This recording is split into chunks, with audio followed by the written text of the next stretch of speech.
आज एक मानदेय बढ़ोतरी के कार्यक्रम के साथ आपको जोड़ा गया है। मैं इस अवसर पर आप सबको हृदय से बधाई देता हूं।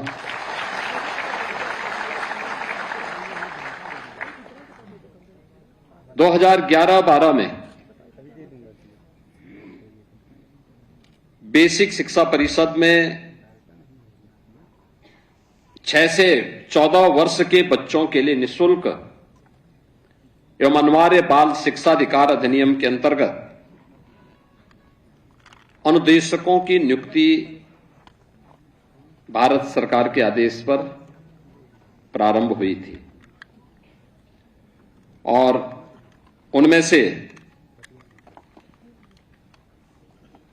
जो 100 से अधिक छात्र संख्या वाले विद्यालय थे, उनमें 13,769 उच्च प्राथमिक विद्यालय, प्रति विद्यालय 3 अंशकालिक अनुदेशक और प्रदेश के अंदर कुल 41,307 अनुदेशकों की उस समय तैनाती हुई थी और उन्हें 7,000 रुपये मासिक मानदेय पर नियुक्ति पत्र दिया गया था। ये जितने भी अंशकालिक अनुदेशक थे उच्च प्राथमिक विद्यालयों में,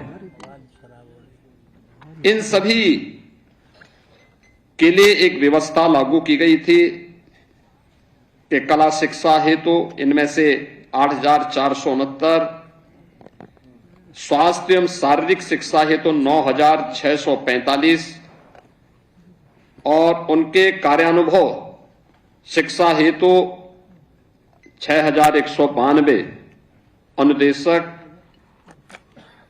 वर्तमान में प्रदेश के अंदर उच्च प्राथमिक विद्यालयों में आज भी कार्यरत हैं। इनकी कुल संख्या अब 41,307 से कम होते होते 24,296 रह गई है। यानी 41,000 जो मूल संख्या थी, वह संख्या, कुछ लोग रिटायर हो गए होंगे, कुछ लोगों का दूसरी जगहों पर समायोजन हो गया होगा, लेकिन जो बचे थे इनके मानदेय पर 2011-12 से लेकर के 2022 तक कोई निर्णय नहीं हो पाया। यद्यपि 2019 में अनुदेशक महासंघ के साथ मेरी बैठक हुई थी और मैंने उनको कहा था, मैंने कहा भाई आपका मानदेय का अपना प्रस्ताव उपलब्ध करवाइए, और हम लोग उस समय भी चाहते थे कि ये मानदेय उनका बढ़ोतरी होना चाहिए। समय पे उनका प्रस्ताव नहीं आ पाया, चुनाव की नोटिफिकेशन जारी हो गई। 22 में हमने इसको 2,000 रुपये बढ़ाया था और हम लोग स्वयं संतुष्ट नहीं थे कि 2,000 पर्याप्त नहीं है, क्योंकि न्यू अक्सर दिखाई नहीं देती। लेकिन वो सबसे कठिन कार्य होता है। हम अक्सर क्या बोलते हैं, हम न्यू को उपेक्षा करते हैं क्योंकि दिखाई नहीं देता। लेकिन न्यू ही अगर मजबूत नहीं होगी तो उसमें सशक्त, एक समर्थ और सशक्त भवन कैसे बन पाएगा, मजबूत इमारत नहीं बन पाएगी।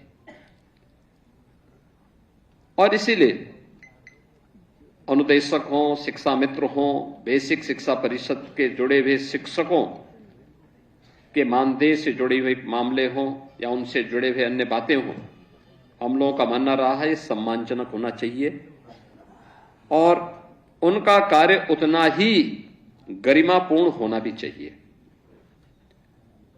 सहमति बनते बनते अंततः जब ये बातें निष्कर्ष पर निकली तो फिर हम लोगों को ये घोषणा करनी पड़ी कि हाँ, पहले चरण में हम लोग इसको इतना बढ़ाएंगे।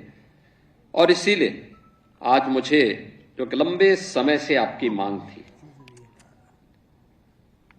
ये तो अच्छा है कि अनुदेशकों ने कभी भी अपनी मांग के लिए जबरन नहीं किया, जबरदस्ती नहीं किया,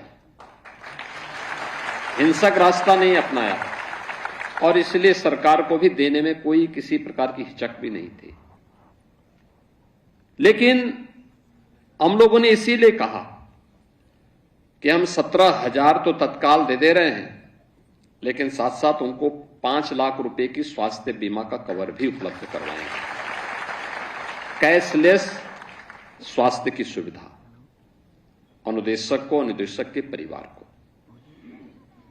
और मुझे लगता है बहुत शीघ्र, मैं तो चाहूंगा कि आप लोगों को जो पोर्टल बेसिक शिक्षा परिषद ने तैयार कर लिया है, उस पोर्टल पे तत्काल आप अपना रजिस्ट्रेशन करवा देंगे तो हम अगले सप्ताह ही उसके कार्ड वितरण की कार्रवाई भी प्रारंभ करवा देंगे। इसमें जितने भी हमारे शिक्षा मित्र हैं 1,43,000 के आसपास, उनको भी, और जितने भी 24,296 अनुदेशक हैं इनको भी, सभी प्रकार के शिक्षकों को, शिक्षणोत्तर कर्मचारियों को हम उनके साथ आच्छादित कर रहे हैं। और ये आवश्यक भी है, क्योंकि जो भारत की इस नींव को मजबूत करने के लिए अपना योगदान दे रहा है, जिसका सहयोग शासन की योजनाओं को ईमानदारी के साथ क्रियान्वित करते हुए हर प्रकार से उसे आगे बढ़ाने के लिए अपना योगदान देता है, उसको स्वयं भी सामाजिक सुरक्षा की गारंटी होनी चाहिए, उसको स्वयं भी स्वास्थ्य सुरक्षा की गारंटी होनी चाहिए। और स्वास्थ्य सुरक्षा की गारंटी के लिए ही एक कैशलेस स्वास्थ्य की सुविधा 5 लाख की भी हम सभी अनुदेशकों को प्रदान करने जा रहे हैं। और इसके लिए मैं चाहूंगा कि जो पोर्टल विकसित किया है, तत्काल बेसिक शिक्षा परिषद इस कार्य को तेजी के साथ आगे बढ़ा देगी। तो अगले सप्ताह ही एक बड़े समारोह के साथ हम लोग कार्ड वितरण की कार्रवाई को भी तेजी के साथ आगे बढ़ा देंगे। और मुझे लगता है कि ये आज की आवश्यकता है और इस कार्यक्रम को हम तेजी के साथ आगे बढ़ाने का कार्य भी करेंगे। सबसे बड़ी बात यह है उस संवेदना की है, जो संवेदना 2011-12 में नियुक्ति के बाद शासन की जुड़नी चाहिए थी। 11-12 के बाद, 11 वर्ष के बाद मानदेय केवल हमारी सरकार बढ़ा पाई थी 2,000 रुपये, और 22 के बाद फिर 26 में आज फिर से हम लोगों ने इस मानदेय की बढ़ोतरी के साथ आज आपको यहां पे चेक भी वितरित किए हैं और तत्काल इसको लागू भी कर दिया है। पैसा आपके अकाउंट में मिल जाएगा। इसके साथ ही कैशलेस की सुविधा भी इसके साथ जोड़ दी गई कि आप इसका रजिस्ट्रेशन करवा दें। पोर्टल में जैसे रजिस्ट्रेशन होगा हम उसके कार्ड के वितरण की कार्रवाई भी शुरू कर देंगे, क्योंकि ये आपको स्वास्थ्य की सुविधा के साथ उस सुरक्षा की गारंटी देगी जो आप एक बच्चे को उपलब्ध करवाते हैं। हम लोगों ने 19 में एक और व्यवस्था दी थी, और वह दी थी 6 माह का मानदेय सहित मातृत्व अवकाश का भी सुविधा। ये हमारी सरकार ने 2019 में भी प्रदान किया था। यानी ये सरकार की संवेदना को बताता है कि केवल सरकार बोल नहीं रही है, बल्कि वह करके दिखा भी रही है। और उन सब कार्यों के साथ हम लोगों ने 23 में एक और व्यवस्था की थी कि स्वेच्छा से विद्यालय परिवर्तन का विकल्प भी हम लोगों ने दिया था, और 4,000 से अधिक अनुदेशकों को उनकी स्वेच्छा के अनुसार विद्यालय भी परिवर्तन करने का अधिकार दिया। आज हमारा जो कैशलेस जो ये मानदेय बढ़ोतरी का है और 1 अप्रैल से लागू हो गया है, मई में आपका वो मानदेय प्राप्त हो गया होगा।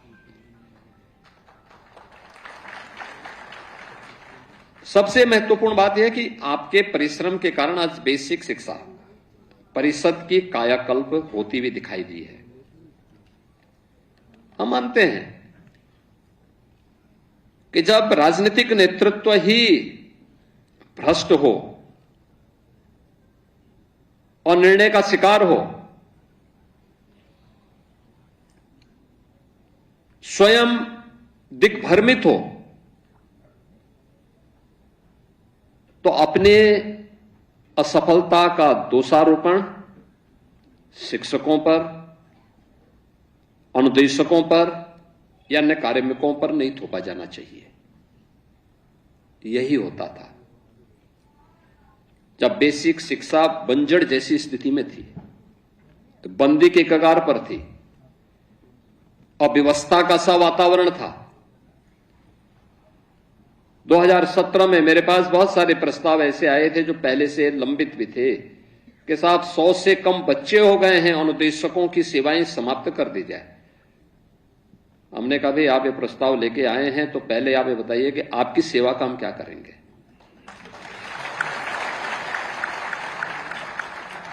भाई सरकार की कोई पॉलिसी नहीं थी उस समय तक, न नियत साफ थी न कोई नीति थी। कैसे बेसिक शिक्षा परिषद का उद्धार होता है?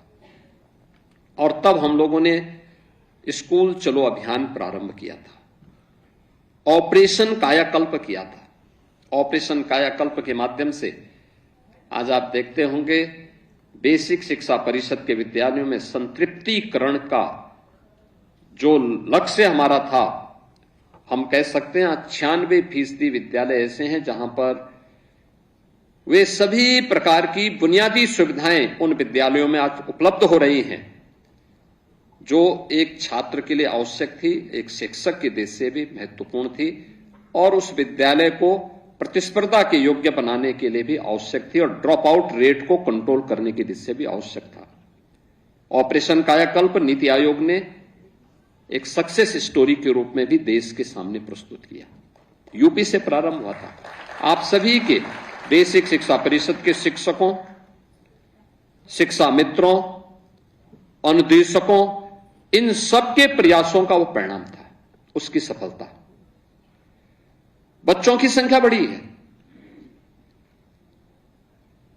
बेसिक शिक्षा परिषद में खेलकूद की गतिविधियां बढ़ी हैं, कला के प्रति, शारीरिक स्वास्थ्य के प्रति, अन्य एक्टिविटीज को भी तेजी के साथ आगे बढ़ाने में मदद मिली है।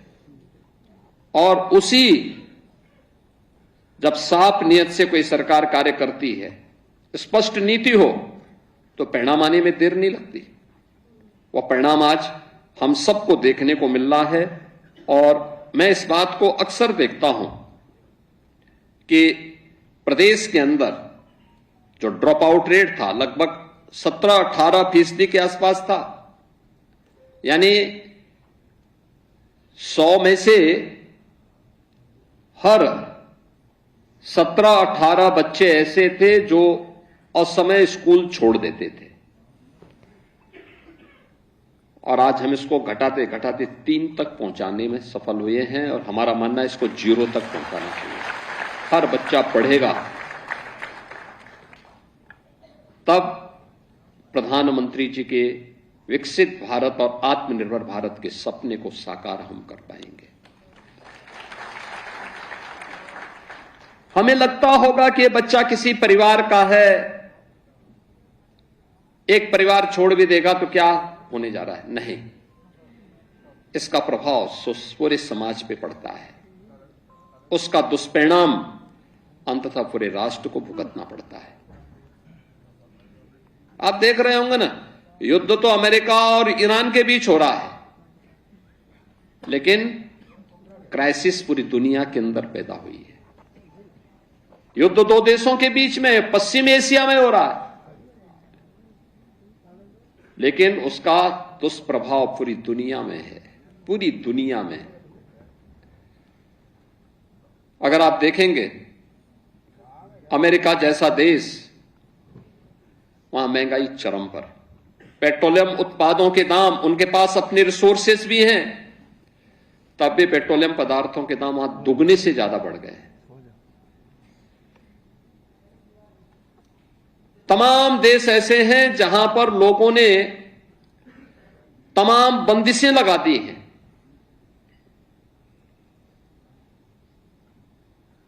भारत के अंदर हमारे पास यशस्वी नेतृत्व प्रधानमंत्री मोदी जी के रूप में है, जिन्होंने अपने स्तर पर, अपने दम पर, अपने बल पर भारत को और भारत के नागरिकों के हित के लिए उस प्रकार के निर्णय लिए हैं। हम सबका दायित्व बनता है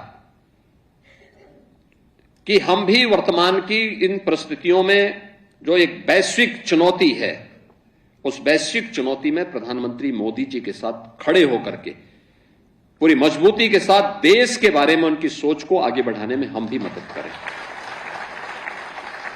लेकिन जो मेरा कहना था कि विवाद तो है ईरान और अमेरिका के बीच, लेकिन खामियाजा पूरी दुनिया को, लगभग 200 देशों को भुगतना पड़ रहा है और दुनिया के लगभग 800 करोड़ लोगों को इसका भुक्तभोगी बनना पड़ रहा है। ऐसे ही समाज में होता है। एक व्यक्ति अगर शिक्षा से वंचित होता है तो उसका दूरगामी दुष्परिणाम पूरी सोसाइटी को, पूरे देश को भुगतना पड़ता है।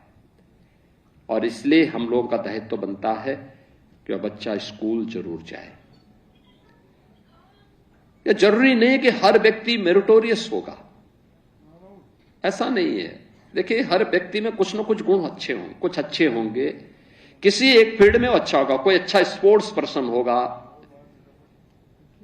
कोई अच्छा कलाकार होगा,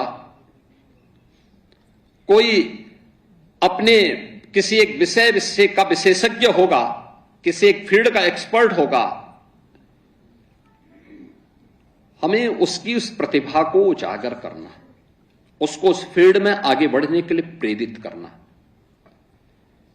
यह आवश्यक नहीं कि कोई अच्छा कलाकार अच्छा मेरिटोरियस छात्र भी रहा हो। यह आवश्यक नहीं कि कोई अच्छा वैज्ञानिक एक अच्छा कलाकार भी हो सकता हो। यह आवश्यक नहीं कि कोई अच्छा इंजीनियर या अच्छा चिकित्सक एक अच्छा कवि भी हो जाए, नहीं हो सकता। बिरले लोगों में गुण होंगे, लेकिन अलग अलग फील्ड की, अलग अलग क्षेत्र की संभावना उनके अंदर छुपी हुई है, उन बच्चों के अंदर छुपी हुई है। इसलिए उनको मारना नहीं, पुचकारना है, आगे बढ़ने के लिए प्रेरित करना है, एक रास्ता दिखाना है, सही राह दिखानी है। और सही राह दिखाने में आपकी एक बड़ी भूमिका हो सकती है। और यह शुरू होता है अनुशासन से। आत्मानुशासन सबसे बड़ी बात होती है। समय पे विद्यालय जाना, विद्यालय के प्रवेश और परिसर को स्वच्छ और सुंदर बनाए रखने में योगदान देना, उनमें बच्चों को भी प्रेरित करना। अभी पाठक जी जो कह रहे थे, स्कूल में जाते थे हम लोग, कैसे वहां पे पढ़ते थे, बुनियादी सुविधाओं का अभाव था, लेकिन तब भी बच्चों की संख्या भी अच्छी होती थी, एक सामूहिकता का भाव होता था। पानी बच्चे लेके आते थे, सब लोग उसी पानी को सेवन भी करते थे।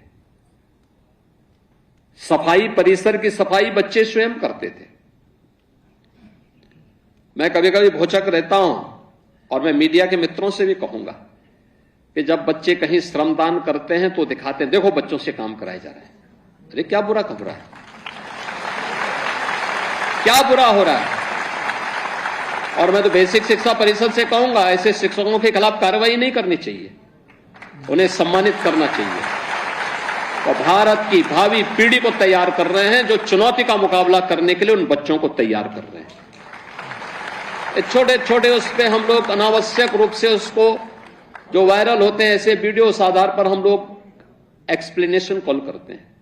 स्पष्टीकरण नहीं मांगना चाहिए, उसको बुला के सम्मानित करना चाहिए। अच्छा क्या बच्चों को तैयार कर रहे हैं। ये बच्चे अगर उस योग्य बनेंगे नहीं तो उसको छुई मुई मत बनाइए। आपने देखी होगी ना, एक घास होती है गांव में, ऐसे हाथ लगाओ तो एकदम मुरझा जाती है। ऐसा नहीं भाई, उसको ऐसा बनाओ प्रचंड तेज हो उसमें, हाँ, कोई हाथ लगाने में भी डरे। वह तेज होना चाहिए उस बच्चे में, और वह शिक्षा से पैदा होगा, संस्कारों से पैदा होगा। स्वच्छता के प्रति उसे मजबूती के साथ उसके जीवन का हिस्सा बना करके प्रत्येक गुण उसके मन में आने चाहिए। अच्छी बुराई सारी चीजें एक साथ मिलकर के चलेंगे, उसके मन में अच्छे और बुरे का भेद करने की सामर्थ्य विकसित करने की आवश्यकता है, और वह कार्य आप कर सकते हैं। बहुत सारे सफल प्रयोग बेसिक शिक्षा परिषद ने पिछले 9 वर्ष के अंदर किए हैं और ये 9 वर्षों के अंदर किए गए प्रयासों का परिणाम है। यद्यपि सरकार ने भी उनमें व्यवस्था दी है कि भाई बच्चे अब नंगे पैर नहीं आएंगे, जूते मोजे उनके पास होंगे, यूनिफॉर्म होगी, अच्छे यूनिफॉर्म उनको दी गई है। सर्दियों के लिए स्वेटर भी दी गई है। अभी रजिस्ट्रेशन चल रहे हैं, अभी से मीडिया में चलने लग गया कि उनको पुस्तक नहीं मिली। अरे पुस्तक भी मिल जाएगी, अभी प्रवेश तो होने दीजिए। अभी तो बच्चों को थोड़ा आपसी वातावरण में आपस में घुलने मिलने तो उनको थोड़ा पहले आपस में खेलने कूदने तो पहले दिन से कि पुस्तक नहीं मिली, यूनिफॉर्म नहीं मिली, ये भी सब मिल जाएगा, समय पे मिलेगा। अब तो हम अभिभावक के अकाउंट में पैसा भेज रहे हैं, उसको देने में कितना समय लगता? 1 मिनट का समय, यहां क्लिक किया और सबके अकाउंट में पैसा। उसमें समय नहीं लगने वाला है, लेकिन वह सोच जो सकारात्मक सोच के कारण पैदा हुई और बेसिक शिक्षा परिषद में जो आज लगभग 1,60,00,000 के आसपास बच्चे अध्ययन कर रहे हैं, उन बच्चों के लिए, क्योंकि वो भारत का भविष्य है, इस प्रदेश का भविष्य है। भविष्य का मतलब केवल राजनेता हो नहीं, कोई शिक्षक होगा, कोई चिकित्सक होगा, कोई अधिवक्ता होगा, कोई कारीगर बनेगा, कोई हस्तशिल्पी बनेगा, कोई किसान होगा, कोई समाजसेवी होगा। जीवन के अलग अलग क्षेत्र में जो भी कार्य कर रहा है, सबके योगदान से राष्ट्र आगे बढ़ता है। केवल नेताओं के कहने पर राष्ट्र आगे नहीं बढ़ता है, सबका योगदान उसमें होता है। सारे लोग मिलकर के कार्य जब आगे बढ़ते हैं, जब एक साथ योगदान करते हैं, तब प्रगति होती है, तब समृद्धि आती है। और उस समृद्धि के लिए हम सबके सामूहिक प्रयास और उस प्रयास को लेकर के हम सबको आगे बढ़ना होगा, एक साथ करना होगा। और उस जिम्मेदारी मूल रूप से हमारी जो बेसिक एजुकेशन है उसके ऊपर आती है, उस नींव को तैयार करने की जिम्मेदारी। और उस जिम्मेदारी के साथ आप सब जुड़े हुए हैं। मुझे प्रसन्नता है कि अच्छा उसके परिणाम सामने आए हैं, बहुत अच्छी स्थिति पैदा हुई है। हम लोगों ने अब तो स्कूल के कुछ नए मॉडल भी देने प्रारंभ किए हैं। जो बेसिक शिक्षा परिषद के बेसिक के मंत्री बोल रहे थे, उन्होंने कहा किस प्रकार से, यानी हम लोगों ने स्कूल के मॉडल, हम लोगों ने पहले श्रम और सेवा योजना से निराश्रित बच्चों के लिए और श्रमिकों के बच्चों के लिए पहले अटल आवासीय विद्यालय बनाए 18। आप देखेंगे कभी वर्ल्ड क्लास इंफ्रास्ट्रक्चर से युक्त विद्यालय हैं, बहुत अच्छे विद्यालय बने हैं। 18,000 बच्चे वहां पर एक साथ अध्ययन कर सकते हैं उन 18 विद्यालयों में। उनके लॉजिंग फूडिंग के सारा खर्चा सरकार उठा रही है। अब हम लोगों ने, ये तो रेजिडेंशियल विद्यालय हैं, उसी तर्ज पर हम लोगों ने हर जनपद में 2-2 विद्यालय, लेकिन 2 स्कूल होंगे। बच्चे अपने घर से आएंगे और स्कूल में उनको सारी सुविधाएं हम उपलब्ध करवाएंगे और एक ही कैंपस में प्री प्राइमरी से लेकर के 12वीं तक की शिक्षा हम उन बच्चों को देने जा रहे हैं। वहां पे सभी प्रकार की फैकल्टी होगी, स्पोर्ट्स की भी होगी, हर प्रकार की एक्टिविटीज को वहां आगे बढ़ाने के लिए, स्किल डेवलपमेंट के कार्यक्रम के साथ भी उसको जोड़ने के लिए वहां पर सरकार कार्य करेगी। और इसके लिए मुख्यमंत्री कंपोजिट विद्यालय के रूप में हर जनपद में 2-2 विद्यालय गत वर्ष हमने स्वीकृत किए थे, इस वर्ष भी हम लोगों ने स्वीकृत किए हैं। कस्तूरबा गांधी विद्यालय के बारे में मंत्री जी कह रहे थे, कुल 746 थी, 8वीं तक चलती थी, हमने पहले चरण में उसको 12वीं तक किया। गरीब परिवारों की बेटियां, मैं भी देख रहा था सक्सेस स्टोरी में, कस्तूरबा गांधी में जिन बच्चियों ने पढ़ाई की है, वे बच्चियां आज जीवन के अलग अलग क्षेत्र में अपनी सेवाएं दे रहे हैं और उनकी सक्सेस स्टोरी भी मैं देख रहा था अभी यहां पे। शिक्षक तो एक मार्गदर्शक होता है, वो राह दिखाएगा, बाकी बच्चे को अपनी मेहनत से आगे बढ़ना है। और उस राह को दिखाने के लिए आपकी बड़ी भूमिका उसमें बेसिक शिक्षा परिषद के साथ मिलकर के आगे बढ़ाने में एक बड़ी भूमिका आपकी है उसमें। और उन विद्यालयों को आगे बढ़ाने के कार्यक्रम को अब हम लोगों ने उसको 12वीं तक करने के साथ साथ ये भी सुनिश्चित किया है। कुल 825 विकास खंड हैं, सभी 825 विकास खंड में एक एक कस्तूरबा गांधी विद्यालय की स्थापना के लिए धनराशि ऑलरेडी बेसिक शिक्षा परिषद को दी है और बेसिक शिक्षा परिषद ने उस कार्यक्रम को भी आगे बढ़ाना प्रारंभ कर दिया है। बहुत सारे कार्य आगे बढ़े हैं। भारत सरकार के द्वारा बेसिक शिक्षा परिषद की गुणवत्ता को आगे बढ़ाने में जो भी पैरामीटर तय किए गए हैं उन सभी को प्रभावी ढंग से लागू करने का प्रयास हो रहा है। मैं आज के इस अवसर पर आप सबको बधाई देता हूं और हम लोग प्रयास कर रहे हैं। अभी हम लोगों ने इस वर्ष बेसिक शिक्षा परिषद में यानी शिक्षा आयोग का गठन भी किया है, जो सभी प्रकार की शिक्षा के लिए शिक्षकों का चयन भी कर रहा है। 10,000 बेसिक शिक्षा परिषद में नए शिक्षकों को जो नगरीय क्षेत्रों में जिनकी कमी पड़ रही थी उनका रियाचन भेज चुके हैं। बहुत शीघ्र उसके लिए नियुक्ति की प्रक्रिया भी प्रारंभ होगी। और ऐसे ही प्राथमिक विद्यालयों में यानी उच्च प्राथमिक विद्यालयों में शिक्षा के सुधार के लिए अनुदेशकों की नियुक्ति की प्रक्रिया को भी हम इसके साथ जोड़ने जा रहे हैं।